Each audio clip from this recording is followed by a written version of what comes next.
5ই August আমি কি ইচ্ছে করে পালিয়ে গিয়েছিলাম নাকি আমাকে তাড়িয়ে দেওয়া হয়েছিল? আমি মনে করি এই সত্যটা আপনাদের সকলে জানা প্রয়োজন। আজ রাত 9টায় গণহত্যাকারী, খুনি, নির্লজ্জ ফ্যাসিস্ট হাসিনা ছাত্রদের উদ্দেশ্যে বক্তব্য দেওয়ার খায়েশ করেছে। এই স্পর্ধার জবাব দিতে হবে। এই স্পর্ধার জবাব দেবো আমরা ধানমন্ডি 32 নম্বর গুড়িয়ে দিয়ে। শেষ হয়ে গিয়েছে, চূর্ণ বিচূর্ণ করে দিয়েছে বাংলাদেশের সাধারণ শিক্ষার্থী এবং জনতা। আপনারা জানেন ধানমন্ডির এই 32 নম্বরকে গত 5ই আগস্ট যখন বিপ্লব সাধিত হয়েছিল তখনও কিন্তু বাংলাদেশের মানুষ ক্ষোভে পড়েছিল, ফুঁসে উঠেছিল। তার ক্ষোভের বহিঃপ্রকাশ হিসাবে 32 নম্বরকেও সেখানে কিন্তু জনতার সেই সময়ের ক্ষোভ প্রকাশ করতে দেখা গিয়েছে। তাদের টার্গেট ছিল বুলডোজার দিয়ে এই ভবনটিকে তারা ভেঙে ফেলবে, এবং টেলিভিশনে কয়েকটি ইন্টারভিউতে দেখলাম যে সেখানে শত শত ছাত্ররা উপস্থিতি হয়ে ভাঙচুর চালাচ্ছে। আর দ্বিতীয় যে খবরটি সেটি হলো ভারতীয় গণমাধ্যমে দেখলাম যে নরেন্দ্র মোদী ডক্টর মোহাম্মদ ইউনূসের কাছে কৌশলগত কারণে পরাজিত হয়েছেন, এবং কেন ভারত বাংলাদেশে বড় রকম কোনো সামরিক অভিযান চালাতে পারছে না তার কিছু ব্যাখ্যা কয়েকটি গণমাধ্যমে জানানো হয়েছে। সেই বিষয়ে আলোচনা করবো। 32 নম্বর 16 মানুষের মানে কেউ জায়গা যা 32 নম্বর টাকা 16 মানুষই পারে না। 32 নম্বরে 32 জন যা, হ্যাঁ তোরা বেটা 32 নম্বরে ঠেকাইতে পারছ না। দেশের ভিতরে ঠেকা তো ঠেকা আগে 32 নম্বর ঠেকা। বাংলাদেশের রাজনীতিতে অভূতপূর্ব একটা ঘটনা ঘটে গিয়েছে। দর্শক, এটা রাজনৈতিক তাৎপর্য অনেক। আমি রাজনৈতিক তাৎপর্য, হিস্ট্রিক্যাল তাৎপর্য আলোচনা করব। এই ঘটনাকে কেন্দ্র করে নতুন রাজনৈতিক সমীকরণ হবে। ঘটনা আপনারা অলরেডি সবাই জেনে গিয়েছেন। ধানমন্ডি 32 নম্বরের শেখ মুজিবের সেই বাড়ি আর নেই। বাংলাদেশ আওয়ামী লীগের অফিসিয়াল ফেসবুক পেজ থেকে প্রচারিত করা হলো যে রাত 9টায় এখানে একটা মানে প্রোগ্রাম হবে অফিসিয়াল ফেসবুক পেজে। শেখ হাসিনা ভাষণ দেবেন। এরপরে পিনাকি ডাক দিয়েছিলেন ছাত্র জনতাদের উদ্দেশ্যে যে 32 নম্বর গুড়িয়ে দিতে হবে। তিনি আহ্বান করেছেন লাঠি, তারপর হচ্ছে গাইতি, কোদাল, হাতুড়ি, যার কাছে যা আছে তা নিয়ে যেন 32-এ যায়। তো 32-এ এই যে যাবে বিকাল 5 থেকে মানে ঘটনা ঘটার 4-5 ঘন্টা আগ থেকে মিডিয়া থেকে এটা প্রচারিত হচ্ছে। আসসালামু আলাইকুম প্রিয় দর্শক শ্রোতা, আশা করি সবাই ভালো আছেন। নতুন একটি ভিডিওতে সবাইকে স্বাগতম। বাংলাদেশের রাজনৈতিক প্রেক্ষাপট নিয়ে ভিডিওর শুরুতেই কিছু ভিডিওর অংশবিশেষ আপনারা দেখেছেন। মূলত আজকের এই ভিডিওটিতে সেই সকল ভিডিওর বিস্তারিত আলোচনা দেখতে পারবেন। ভিডিওর শুরুতেই যে সকল ভিডিও দেখেছেন তা থেকে আন্দাজ করতে পেরেছেন আজকের এই ভিডিওটি কতটুকু গুরুত্বপূর্ণ হতে চলেছে। অতএব চলুন না টেনে একটি লাইক দিয়ে সম্পূর্ণ ভিডিওটি দেখে আসি। চূর্ণ বিচূর্ণ করে দিয়েছে বাংলাদেশের সাধারণ শিক্ষার্থী এবং জনতা। আপনারা জানেন ধানমন্ডির এই 32 নম্বরকে গত 5ই আগস্ট যখন বিপ্লব সাধিত হয়েছিল তখনও কিন্তু বাংলাদেশের মানুষ ক্ষোভে পড়েছিল, ফুঁসে উঠেছিল। তার ক্ষোভের বহিঃপ্রকাশ হিসাবে 32 নম্বরকেও সেখানে কিন্তু জনতার সেই সময়ের ক্ষোভ প্রকাশ করতে দেখা গিয়েছে। জনতার ক্ষোভ প্রকাশ করতে দেখা গিয়েছে। মরহুম শেখ মুজিবুর রহমান সাহেবের যতগুলো মূর্তি ছিল বাংলাদেশে, সেগুলোকে গলায় রশি বেঁধে টেনে টেনে নামানোর মধ্য দিয়ে সেখানেও কিন্তু তারা সেটার প্রতিবাদ করেছিল। কিন্তু বাংলাদেশের আওয়ামী লীগের ফ্যাসিবাদী শেখ হাসিনা বাংলাদেশ থেকে পালিয়ে যাওয়ার পরেও এখন পর্যন্ত তার ষড়যন্ত্র চলমান রেখেছে। একটা সেকেন্ড বাংলাদেশের মানুষকে শান্তিতে থাকতে দেয় না, ঘুমাতে দেয় না, দেশ নিয়ে ভাবতে দেয় না, দেশের উন্নতি চায় না, দেশের বর্তমান সরকারকে পতন ঘটাতে চায়, 24 ঘন্টায় দেশের রাজনীতিকে ধ্বংস করতে চায়। সে কারণে অনেক ধৈর্য ধরার পরেও, অনেক বেশি ধৈর্য ধরার পরেও 6 মাস পূর্তিতে এসে শেখ হাসিনার 6 মাসের বিদায়ের দিনে বাংলাদেশের আবার সেই ছাত্র জনতা, সুধী শিক্ষক, বাংলাদেশের একজন রিক্সাওয়ালা থেকে শুরু করে সাধারণ নাগরিকরা ওই 32 নাম্বারটাকে চূর্ণ বিচূর্ণ করে দিয়েছে। না, চেয়েছিলাম আমরা রাজনীতির একটি পরিবেশ দেখতে, চেয়েছিলাম বাংলাদেশে একটি সুষ্ঠু ধারায় আবার কিছু ভালো মানুষ যারা এই দেশে আছে কিন্তু অন্য দল করতো তাদেরকে সুযোগ দিয়ে দেশে কিছু করা যায় কিনা, কিন্তু সুযোগটা আর নেই। সেই সুযোগ আর রাখেন নাই শেখ হাসিনা, স্বয়ং তিনিই রাখেন নাই। প্রতিদিন বাংলাদেশের বিরুদ্ধে বিভিন্ন ষড়যন্ত্র অব্যাহত রেখে এই স্বাধীনতা সার্বভৌমত্বকে ধ্বংসের লীলা খেলায় মেতে উঠেছে এই শেখ হাসিনা। তিনি এক রাখেন নাই বাংলাদেশের 5ই আগস্ট যখন তিনি পালিয়েছেন তখন তার নেতাকর্মীদেরকে ধ্বংসের স্তূপের মধ্যে ঠেলে রেখে তিনি পালিয়েছেন। সেদিনও তিনি রাখেন নাই, সেদিনও তিনি তার নেতাকর্মীর খোঁজ রাখেন নাই, সেদিনও তিনি বাংলাদেশের বিষয়ে চিন্তা করেন নাই, এই দেশকে নিয়ে ভাবেন নাই। তিনি আবার এই দেশ থেকে চলে গিয়ে এতদিন পর্যন্ত ষড়যন্ত্র করে বাংলার মানুষকে অশান্তিতে রাখার গভীর চক্রান্ত শেখ হাসিনা করার কারণে আজকে আবার জনতা ফুঁসে উঠেছে। জনতা চেয়েছিল যে হয়তো ঠান্ডা হয়ে গিয়েছে 5ই আগস্ট, হয়তো আর আমাদেরকে নতুন করে কথা বলতে হবে না, হয়তো আর আমাদেরকে নতুন করে যুদ্ধে নামতে হবে না, হয়তো আর আমাদেরকে নতুন করে ওদের বিরুদ্ধে গর্জে উঠতে হবে না। কিন্তু উপায় আর নেই।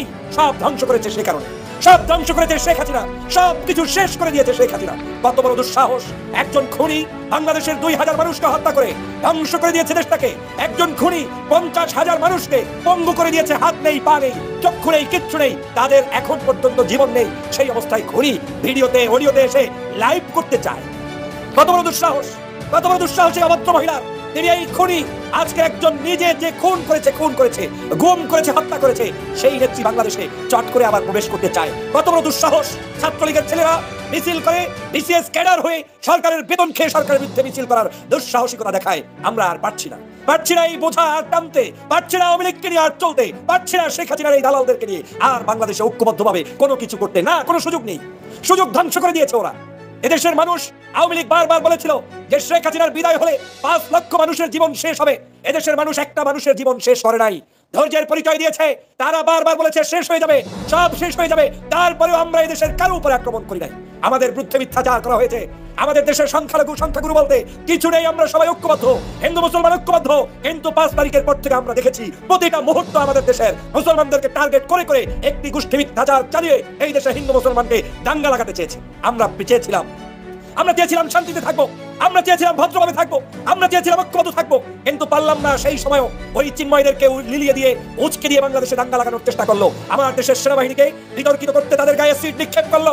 তারা আমার দেশের সাধারণ নাগরিকদের উপরে বিভিন্ন জায়গায় জুলুম অত্যাচার আবার শুরু করলো। তারা আমাদের দেশপ্রেমিক নাগরিকদেরকে আবার তারা তাদের উপরে ঝাঁপিয়ে পড়ার চেষ্টা করলো। তারা আবার তাহাজ্জুদের সময় উঠে গোপনে মিছিল করে রাষ্ট্রবিরোধী ষড়যন্ত্র শুরু করলো। তারা আবার আমার দেশের স্বাধীনতার সার্বভৌমত্বকে ধ্বংসের জন্য দেশে বিদেশে ষড়যন্ত্র শুরু করলো। কিভাবে সম্ভব? কিভাবে ধৈর্য ধরবে দেশের ছাত্র সমাজ? কিভাবে ছাত্র সমাজ এই দেশের মানুষের আর কতদিন জুলুম অত্যাচার সহ্য করবে? ছাত্র সমাজ আর পারলেন না। এই বোকা নেত্রীর কারণে পারলেন না, এই অগণতান্ত্রিক অসভ্য নেত্রীর কারণে পারলেন না, এই শেখ হাসিনার অতিরিক্ত চাওয়া পাওয়ার কারণে পারলেন না, একজন পাগল মহিলার কারণে আর পারলো না। বাংলাদেশকে আমরা চেয়েছিলাম, যা হয়ে গিয়েছে। শেষ হিসাব নিকাশ হবে, আইনের আদালতে হিসাব নিকাশ হবে, বিচার হবে। আমরা চেয়েছিলাম সেরকম কিছু করতে, কিন্তু সেটা আর হলো না। বাংলাদেশকে নিয়ে এখন গভীর ষড়যন্ত্র করছে, বিচার ব্যবস্থাকে নিয়ে গভীর ষড়যন্ত্র করছে, দেশের স্বাধীনতা সার্বভৌমত্বের মানুষদের বিরুদ্ধে গভীর ষড়যন্ত্র করছে। আর সহ্য করা গেল না। আর পরিণতি এখন কি হবে? পরিণতি বাংলাদেশে আর আওয়ামী লীগকে রক্ষা করা যাবে না। যারা আওয়ামী লীগকে রক্ষা করতে আসবে তারা ওই আওয়ামী লীগের আজকের 32 নম্বরের যে পরিণতি হয়েছে, একই পরিণতি বাংলার প্রত্যেকটি প্রান্তে যারা তাদের দালালি করবে তাদেরকেও বরণ করতে হবে। কিচ্ছু করার নেই। তোমরা মনে করেছিলে গত 6 মাস আগে যে স্বাধীনতার চেতনায় ঐক্যবদ্ধ ছিল বাংলাদেশ, তোমরা মনে করেছিলে 6 মাসের ষড়যন্ত্রে তোমরা সফল হয়েছে। হওনি। প্রমাণ হয়েছে আজকে, প্রমাণ হয়েছে সমগ্র ছাত্র জনতা আবার ঐক্যবদ্ধভাবে জাতিকে নেতৃত্ব দিতে সব দল মতের মানুষরা আজ আবার ঈদ মোবারক পালন করছে, ঐক্যবদ্ধ হয়ে গিয়েছে। এটাই এই বাংলাদেশের বাস্তবতা। বাংলাদেশে আর যাই হোক শেখ হাসিনার ষড়যন্ত্র আর বাস্তবায়ন হতে দিবে না। বাংলাদেশে আর যাই হোক আওয়ামী লীগের পুনর্বাসন আর হতে দেবে না। বাংলাদেশে আর যাই হোক ফ্যাসিবাদের দোষরদের আর আস্তানা এদেশে হবে না। রাজনৈতিক বিভিন্ন নেতৃবৃন্দ যারা আছেন স্পষ্ট করে বলে দিতে চাই, শুনে রাখুন, এই বাংলাদেশে আওয়ামী লীগ, শেখ হাসিনা, শেখ পরিবারের অস্তিত্ব নিয়ে আর কোনো মায়াকান্না কেউ দেখাতে যাবেন না। তাদের পরিণতি 32 নম্বরের চেয়েও খারাপ হবে। আমরা চেয়েছিলাম এই 32 নম্বরের সামনে 15ই আগস্ট ছাত্ররা আন্দোলন করেছিল, কিন্তু একটা ঢিল পর্যন্ত কেউ মারে নাই। ছাত্ররা ধৈর্যের পরিচয় দিয়েছিল। ছাত্ররা মনে করেছে ইতিহাসের পাতায় যার যতটুকু অবদান সেটা থাকুক, যে যেটা করেছে সেটা থাকবে। কিন্তু আজকের এই শেখ হাসিনার কারণে বাংলাদেশে তার বাবার, তার পরিবারের বিন্দুমাত্র যদি অবদানও থেকে থাকে সবগুলো ধুলোয় মিশিয়ে দিচ্ছেন এই শেখ হাসিনা। তারা বুলডোজার নিয়ে প্রবেশের চেষ্টা করছে কয়েকটি ফ্রন্ট দিয়ে, কিন্তু আইন শৃঙ্খলা বাহিনী এবং সেনাবাহিনী তাদের বাধা দিচ্ছে। অর্থাৎ তাদের টার্গেট ছিল বুলডোজার দিয়ে এই ভবনটিকে তারা ভেঙে ফেলবে। এবং টেলিভিশনে কয়েকটি ইন্টারভিউতে দেখলাম যে সেখানে শত শত ছাত্ররা উপস্থিতি হয়ে ভাঙচুর চালাচ্ছে। আর দ্বিতীয় যে খবরটি সেটি হলো, ভারতীয় গণমাধ্যমে দেখলাম যে নরেন্দ্র মোদী ডক্টর মোহাম্মদ ইউনূসের কাছে কৌশলগত কারণে পরাজিত হয়েছেন এবং কেন ভারত বাংলাদেশে বড় রকম কোনো সামরিক অভিযান চালাতে পারছে না তার কিছু ব্যাখ্যা কয়েকটি গণমাধ্যমে জানানো হয়েছে। সেই বিষয়ে আমরা আলোচনা করব। দর্শক, প্রথমে আমরা চলে যাচ্ছি ধানমন্ডি 32 নম্বর ইস্যুতে। আজকে যারা সোশ্যাল মিডিয়াতে কথা বলবেন যে শেখ মুজিবুর রহমানের বাড়িকে কেন ভাঙা হলো, বঙ্গবন্ধু স্মৃতি বিজড়িত বা জাদুঘরে তার রেখে যাওয়া অজস্র স্মৃতিগুলোকে কেন মুছে দেওয়া হলো, শেখ হাসিনার বাড়িকে কেন ভাঙা হলো, এরকম প্রশ্ন আজকে অনেক আসে। আমি সেই দিন ফেসবুক পোস্টে একটি কথা বলেছিলাম যেটার জন্য আমাকে অনেক মাসুল দিতে হয়েছিল। যেদিন ক্যান্টনমেন্টে মইনুল রোড থেকে খালেদা জিয়াকে এক কাপড়ে ঘর থেকে বের করে দেওয়া হয়েছিল এবং পুরো পৃথিবীর কাছে তাকে বেজ্জতি করতে তার ঘরের মধ্যে অবৈধ মদ সহ বিভিন্ন জিনিস সাজিয়ে রেখে আমাদের ডিজিএফআই আমাদের এই জিয়াউল আহসান গংরা বেগম খালেদা জিয়াকে পৃথিবীর কাছে লজ্জিত করতে চেয়েছিলেন। সেই দিনটা আজকের দিনটার সাথে আমি মেলাচ্ছি। দুটোর পার্থক্য কি জানেন? খালেদা জিয়া তার স্বামীর স্মৃতি বিজড়িত বাড়ি যেখানে তিনি থাকতেন, সেই স্বাধীনতার ঘোষক শহীদ প্রেসিডেন্ট জিয়াউর রহমানের শেষ স্মৃতি মইনুল রোডের সেই বাড়িটি, সেখান থেকে অন্যায়ভাবে পেটিকোট, শেখ হাসিনার পেটিকোট আমরা যেটা বলি, শেখ মুজিবের কোর্ট, মুজিব কোর্ট যেটাকে বলি, বাংলাদেশের তথাকথিত আদালত, যেটার প্রতি বাংলাদেশের মানুষের ন্যূনতম শ্রদ্ধাবোধ ছিল না গত 15 বছর, বাংলাদেশের আদালতকে একটা বাথরুমের সাথে তুলনা করলে আমার মনে হয় বাথরুমের ইজ্জত নষ্ট হবে। আবার বলছি এটা গত 15 বছরের কথা বলছি, আজকে একটা সাথে না। আবার আমার নামে মামলা দিয়ে দিয়েন না যে আমি আদালত অবমাননা করেছি। ওই সময় কোনো বিচার প্রতি বিচার লিখতেন না, সব শেখ হাসিনা তার উপদেষ্টাকে লিখে দিতেন, উনি শুধু পড়তেন। এটা এখন আমরা প্রমাণ পাচ্ছি একটা কথা। তো সেই সময় আমরা দেখেছি যে বেগম জিয়াকে কিভাবে ক্যান্টনমেন্টের বাড়ি থেকে বের করে দেওয়া হয়েছে। এবং সেদিন আমি ফেসবুক পোস্টে বলেছিলাম যে একদিন শেখ হাসিনাকেও তার বাড়ি থেকে ঠিক একইভাবে অথবা তার চেয়ে ভয়াবহভাবে বের হয়ে যেতে হবে। এটা হলো আল্লাহর পরিকল্পনা।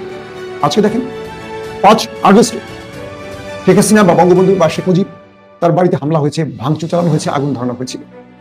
এরপর আমরা দেখলাম আজকে শত শত ছাত্ররা তার বাড়ির বাকি যা ছিল সব ভেঙে চুরমার করে দিয়েছে। শেখ মুজিবের যে ছবিটি পাথরে বাঁধাই করা সেটিও পর্যন্ত ভেঙে ফেলেছে। বাড়ির জানালা দরজা কিচ্ছু নেই, এখন দেয়াল ভাঙার কাজ করছে। ছাত্ররা 4টি পয়েন্ট দিয়ে বুলডোজার নিয়ে প্রবেশ করেছে, কিন্তু এই বুলডোজার আটকে দিচ্ছে সেনাবাহিনী। কারণ দুটো, এক, এখন পর্যন্ত ফ্যাসিস্টদের দোসররা রাষ্ট্রের গুরুত্বপূর্ণ পদে বসে আছে। কেউ কেউ দায়িত্বের নামে অতিরিক্ত দায়িত্ব পালন করছে, আর কেউ কেউ মনে করছে যে এটি করতে দিলে এখানে তো আমার ডিউটি ছিল, একদিন তো শেখ হাসিনাকে আমার জবাব দিতে হবে। তারা অপেক্ষা আছে শেখ হাসিনা একদিন আবার ক্ষমতায় আসবে। তো ফ্যাসিস্টদের দোসররা যারা যেখানেই আছে তারা তাদের কাজটা সঠিকভাবে করছে। ছাত্রদেরকে বুলডোজার নিয়ে প্রবেশ করতে দিচ্ছে না, ছাত্রদের টার্গেট হলো বুলডোজার দিয়ে এই পুরো ভবনটা মাটির সাথে মিশিয়ে দেয়। জানি না শেষ পর্যন্ত কি হয়। ঘটনার সূত্রপাত থেকে আসে, তারপরে আমরা মইনুল রোডের কিছু স্মৃতি জায়গায় যাব। ছাত্রলীগের ভেরিফাইড পেজে ফেসবুক পেজে বলা হয়েছিল আজ 5 ফেব্রুয়ারি রাত 9টায় ভারত থেকে শেখ হাসিনা অনলাইনে বা ভার্চুয়ালি লাইভ বক্তব্য রাখবেন। এরপরই সোশ্যাল মিডিয়াতে বৈষম্য বিরোধী ছাত্রদের মধ্যে জনতার মধ্যে ক্ষোভের সৃষ্টি হয়। এরপর আমরা দেখছি যে সোশ্যাল মিডিয়াতে মার্চ পর ধানমন্ডি 32 সোশ্যাল মিডিয়াতে একটা কি বলবো প্রচার চালানো হয়, মার্চ টু 32 নাম্বার। আমরা দেখলাম বৈষম্য বিরোধী ছাত্রদের অন্যতম সমন্বয়ক হাসনাত আব্দুল্লাহ বলেছেন যে আজ রাতে ফ্যাসিস্টদের তীর্থস্থান গুড়িয়ে দেওয়া হবে। কথাটা খেয়াল করছেন? আজ রাতের মধ্যেই ফ্যাসিস্টদের তীর্থস্থান গুড়িয়ে দেওয়া হবে, মানে ধ্বংস করে দেওয়া হবে। এটি বলেছেন আমাদের বৈষম্য বিরোধী ছাত্র আন্দোলনের অন্যতম সমন্বয়ক হাসনাত আব্দুল্লাহ। তিনি বলেছেন যে রাতে বাংলাদেশে ফ্যাসিবাদের তীর্থভূমি মুক্ত হবে। তো সেই কাজটি আমরা দেখলাম সন্ধ্যা 7:30টায় শুরু হয়েছে এবং বিভিন্ন প্রান্ত থেকে স্কুল কলেজের ছাত্ররা তাদের কাঁধে ব্যাগ, আমি দেখলাম যে এরা কলেজ থেকে ফিরে গেছে, কেউ প্রাইভেট থেকে চলে গেছে, ছাত্র জনতা ধানমন্ডিতে ঢুকে ভাঙচুর চালাচ্ছে। এই 32 নম্বর কিন্তু আমাদের স্মৃতির স্থান। বাংলার একজন কি বলবো মুক্তিযুদ্ধের একজন বড় মানের শীর্ষ নেতা যাকে বলতে পারি শেখ মুজিবুর রহমান, তাকে আজকে এখানে নেমে বা নামিয়ে এনেছে কে তার কন্যা। তিনি চেয়েছিলেন একমাত্র তার বাবা আর তার বন্দনা চলবে এই দেশে। তিনি চেয়েছিলেন ফ্যাসিজমের মাধ্যমে সকল কণ্ঠ বন্ধ করে দেবেন। তিনি 4 থেকে 4.5 কোটি টাকা মূর্তি বানিয়েছিলেন বাবা। তিনি মনে করেছেন যে এগুলো তো ভাঙতে পারবে না, আর এই 32 নম্বর হবে তাদের তীর্থভূমি। দেখেন শেখ হাসিনা 5 তারিখে পালিয়ে যাওয়ার পর মাত্র 2 ঘন্টার মধ্যে সারা বাংলাদেশ থেকে শেখ মুজিবের সকল ভাস্কর্য ভেঙে চুরমার হয়ে গেছে, দেহ থেকে মাথা ভেঙে পড়ে গেছে। দেখেছেন আপনারা? মৌলানা মামুনুল হকের একটা বক্তব্য আমার খুব ভালো লেগেছে। তিনি বলেছিলেন মক্কায় হস্তি বাহিনীর বিরুদ্ধে যে আবাবিল এসেছিল ক্ষুদ্র ক্ষুদ্র পাথর নিয়ে, এবং তারা কি পরিণতি ঘটিয়েছিল কাফেরদের, সূরা ফিলের সেই আয়াতে বর্ণনা করা হয়েছিল। বাংলাদেশে গত 15টা বছর ধরে দুঃশাসন, নির্যাতন, কি শোষণ চলেছে, কি বৈষম্য চলেছে, আলিমদের উপর কি নিপীড়ন, নির্যাতন, হত্যাকাণ্ড হয়েছে সবাই দেখেছে। কেউ সামান্য প্রতিবাদ করলে তার স্থান আয়নাঘর হতো, অথবা তার মৃত্যু মানে তার মৃত্যুর পর তাকে আর কি কখনো খুঁজে পেত না, মানে তাকে ভ্যানিশ করে দেওয়া হয়েছে পৃথিবী থেকে। তার কবরটিও নেই, কত মানুষ হারিয়ে গেছে, তার কোনো অস্তিত্ব আছে। সেই শেখ হাসিনা জুলুমের পর জুলুম, জুলুমের পর জুলুম, নির্যাতনের পর নির্যাতন, শোষণের পর শোষণ করতে করতে করতে তিনি মনে করেছিলেন তিনি ফেরাউনের মতো টিকে যাবেন, তাকে কেউ কিছু করতে পারবে না। কিন্তু আমরা আশায় বুক বেঁধেছিলাম যে আল্লাহ তো উপরে আছেন, আল্লাহ সবকিছু দেখেন। লিমিট ক্রস করার পর আল্লাহ যখন সময় আসবে আল্লাহর পরিকল্পনা বাস্তবায়ন করবেন। এই কথাগুলো আমরা বলছিলাম। তো মামুনুল হক বললেন আসহাবে আবাবিল, তিনি বললেন বাংলার মানুষ আবার আবাবিলকে দেখলো। 32 নম্বর 16 কোটি মানুষের মানে প্রিয় জায়গা। যা 32 নম্বর টাকা 16 জন মানুষের পাঠা, 32 নম্বরে 32 জন যা। হ্যাঁ তোরা বেটা 32 নম্বরে ঠেকাইতে পারোস না। আপনারা শেখ হাসিনা দেশের ভিতরে ঠেকা, তো ঠেকা আগে 32 নম্বর ঠেকা গেছে। 32 নম্বর অলরেডি অর্ধেক চলে গেছে। আওয়ামী লীগের কোনো চিহ্ন বাংলাদেশ থাকবে, সরি আমার শৈলীগের কোনো চিহ্ন বাংলাদেশে থাকবে না। আমাকে শোনা যাচ্ছে কিনা জানাবেন? আমার শৈলীগের কোনো চিহ্ন বাংলাদেশে থাকবে না, এটা বলে দিলাম। আগেও বলছে এখনো বলতেছে, এখনো বলতেছে আমার শৈলীগের কোনো চিহ্ন থাকবে না। আমার শৈলীগ অলরেডি গেছে, চলে গেছে। অবস্থা কি অবস্থা 32 নম্বরে? শেখ হাসিনা মনে করছিল যে 6 মাসে বাংলাদেশের মানুষ ওই সব কিছু ভুলে গেছে। শেখ হাসিনার ভালোবাসা শুরু করছে। দেখছো 32 নম্বরের অবস্থা? শোন তোর আওয়ামী লীগের পুনর্বাসনের জন্য যদি কেউ চেষ্টা করে সে বাংলাদেশের সবথেকে বড় জনপ্রিয় হবে। এত ফেলাই তো পারোস, যা আগে যা 32 নম্বর ঠেকা, জয় বাংলা না লিখে 32 নম্বর ঠেকা, একজন জীবন দিতে পারবি? হ্যাঁ, একজন জীবন দিতে পারবি? একজন জীবন দিতে পারবি না। আর শেখ হাসিনা বাংলাদেশ ফিরে তোর বেটা কেমন ভালোবাসা বন্ধ আগামী বছর বঙ্গবন্ধু চেনাবি কিভাবে? এই 32 নম্বর না থাকলে চেনাবি কিভাবে? 32 নম্বর তো পাবলিক টয়লেট করবে, একটাই কেউ থাকবে না 32 নম্বর, থাকবে না 32 নম্বর, থাকবে না। এরা কোথায় এটাকে ডেকে নিয়ে আসবে জয় বাংলা, ওই জয় বাংলা যে পেছন ডালিমের যে একান্ত নাই খাইতেছে না, ওই জয় বাংলা দিয়ে, ঠিক আছে? জয় বাংলা কোথায় যাইছো? হ্যাঁ, পারলে 32 নম্বরে যা, 32 নম্বরে যা, তোর 32 নম্বরে 32টাই কথা থাকবে। 16 কোটি বাঙালি তোকে ভালোবাসে, 16 কোটি বাঙালিকে 16টাই কথা থাকবে। তোর 32 নম্বর, হ্যাঁ 32 নম্বর। বিদেশে বসে পরিকল্পনা করবি, আমার লাইভ করবি, জাতির উদ্দেশ্যে ভাষণ দিবি, জাতির উদ্দেশ্যে ভাষণ দিবে দেখবো শুনলাম যে সে আবার সে গীত শুরু করছে, ওর বাপ ভাই কি বাল হারাইছে সেই গীত শুরু করছে, বকা দিতে হবে। হ্যাঁ, সেই গীত শুরু করছে। এগুলো আওয়ামী লীগের যে নেতা কর্মী আছে না, সরি আমাশয় লীগ, এই আমাশয় লীগের নেতা কর্মীগুলো বিপদে ফেলাবে, এগুলো বাস্তব কথা। আমি খুবই মানে কি বলবো, আমি দুঃখিত যে আসলে আমি থাকতে পারি না। কেন সারাটা দিন ব্যস্ত, আমি ফেসবুক ওপেন করতে পারি না। আপনারা দেখছেন আমি তাদের ইংরেজি হয়ে গেছি, বাসায় আসছে 8টার দিকে দেখি 32 নম্বর ভাগা হয়েছে। 32 নম্বর কি কেউ লিখতেছে একটা ইট রাখবো না। আমি আগে জানা সত্যি একটা ইট নিয়ে আসতাম, একটা ইট এনে আমার টয়লেটে রাখতাম। কি জন্য রাখতাম বোঝেন নাই? হ্যাঁ, কি জন্য রাখতাম? যাই হোক, বুঝলেন কি একটা কথা কি জানেন? বাংলাদেশের জনগণ শেখ হাসিনা মনে করছিল 6 মাসে যেভাবে বিশৃঙ্খলা সৃষ্টি করছে, শেখ হাসিনা প্ল্যান করে বাংলাদেশের মানুষের ভিতর বিশৃঙ্খলা সৃষ্টি করছে, দ্রব্যমূল্যের দাম বাড়ানোর জন্য প্ল্যান করছে, সব কিছুই করছে, কোনো কিছু কিন্তু শেখ হাসিনা বাদ দেয় না। আপনারা জানেন শেখ হাসিনা মনে করছিল এখন বাঙালির ঐক্য ভেঙে গেছে। পাগল, বাঙালির ঐক্য ভাঙবো? হ্যাঁ, তোর মতো খনিরা বাংলাদেশে ফিরে তোর মতো খুবই বাংলাদেশে ফিরে আসবে, সেটা আবার বাংলাদেশের জনগণ চুপ করে দেখবেন। এত বোকা আবার বাঙালি না, এটা মনে হয় এত বোকা বাঙালি না, দেশপ্রেমিক বাঙালি এখন আছে। আমি বিএনপি করি, আমার বিএনপি বড় বড় নেতা কর্মীরা যদি চুপ হয়ে যায়, আমরা চুপ করবো। আমি কেউ আমাদের কোনো বর্তমান দেবো না, শরীরের শেষ রক্তবিন্দু দিতে চেষ্টা করি, দরকার হয় দলের বিরুদ্ধে যুদ্ধ ঘোষণা করি, বুঝতে পারছো? দ্বিতীয়বার এই শেখ মুজিবুরকে জনগণের কাছে খারাপ বানানোর জন্য সর্বোচ্চ চেষ্টা, শেখ হাসিনা লাইভ আছে মানে, হ্যাঁ শেখ হাসিনা দেখছে শেখ হাসিনা মাত্র মানে আমার শৈলী থেকে শেখ হাসিনাকে আউট করার পরিকল্পনা চলতেছে। এইটা শেখ হাসিনা কি করে নিতে পারতেছে না, এগুলো সে লাইভ আসছে, সে লাইভ আসছে। বুলডেজার আসবে, পুরো বুলডেজার আসবে, আগে আরেকটু গরম করবো, আরেকটু গরম পরে কি বলবে, সেনাবাহিনী যখন ভাঙছিল মূর্তি দেখবেন যে সেনাবাহিনী নিয়ে আসছে বুলডেজার। বাংলাদেশের প্রথম স্বৈরাচারী করছিল 32 নম্বর থাকবে না, ওইখানে হবে পাবলিক টয়লেট, ঠিক আছে? পাবলিক টয়লেটের নাম কি দেবে সেটা আপনারা কল্পনা করুন, সেটা আপনারা ভাবেন। আর যাই দেখেন যে আসলে যোদ্ধা যখন ফেসবুকে আন্দোলন করে যদি ভালো দেখতো, তাহলে শেখ হাসিনা 15 বছর আমাদের রাষ্ট্র থাকতে পারতো না, এটা বলে যাবি না। ফেসবুকে আন্দোলন করে কিছু করানো যায়, ওরা একটা দেশপ্রেমিক হয়ে যায়। ঢাকায় কি 10,000 ছাত্রলীগ কর্মী নাই? হ্যাঁ, ঢাকায় কি 10,000 ছাত্রলীগ কর্মী নাই, 10,000 যুবলীগ নাই? আর দেশপ্রেমিক হলে ওইখানে করতে হবে, ওরা এখানে বারবার ব্যক্ত করছে, ওরা 10 জন লোক এক জায়গায় বের হতে পারতেছিস না, 16 জন লোক যায় যে ওইখানে একটা প্রতিরোধ করবে, সেটাও পারতেছিস না। শেখ হাসিনাকে বাংলাদেশ লজ্জা লাগে না, এই কথা বলতে লজ্জা সব গেছে। 5 তারিখে শেখ হাসিনা পালাইছে, লজ্জা সঙ্গে চলে গেছে। টয়লেট তোদের এখন যে সিনেগুলো আছে দেখবেন তো পুলিশ তারা সব পুলিশ তারা কথা কি বলবে, এখন লাগছে যে পুলিশ তারা কথা কমেন্ট করছে মানে আমি পানি উঠে পড়ে দিই দেহ ব্যবসায়ীরা শুধুভাবে শাস্তি মানে এটা শুনলাম ওইখানে কি কি বলবো, তাই এখন এখানে অনেকে লোক দেখে বলে খারাপ শোনা ওইখানে নাকি আসলে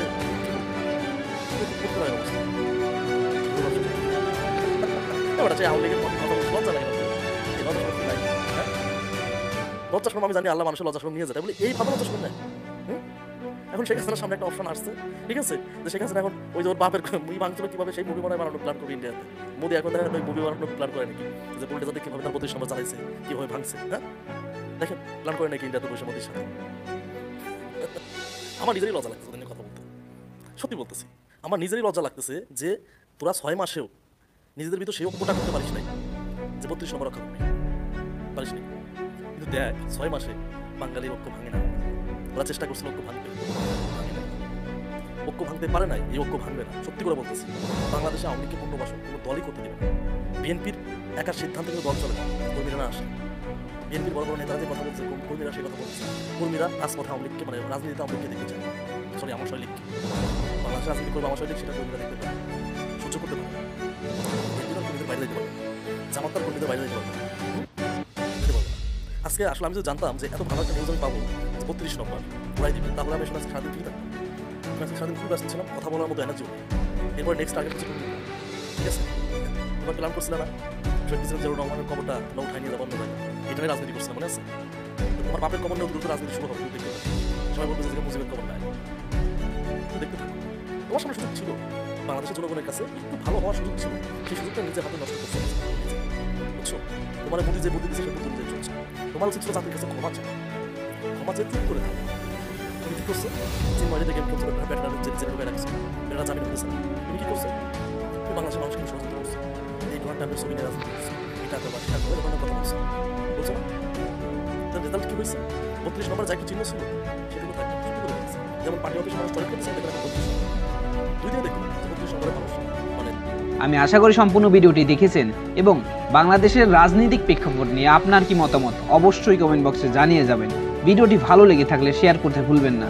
আমাদের এই চ্যানেলে নতুন হয়ে থাকলে চ্যানেলটি সাবস্ক্রাইব করে চ্যানেলের পাশে থাকবেন। আর যারা ইতিমধ্যে চ্যানেলটি সাবস্ক্রাইব করেছেন তাদেরকে অসংখ্য ধন্যবাদ। দেখা হবে নতুন কোনো ভিডিও নিয়ে, ততক্ষণ সবাই সুস্থ থাকবেন। আল্লাহ হাফেজ।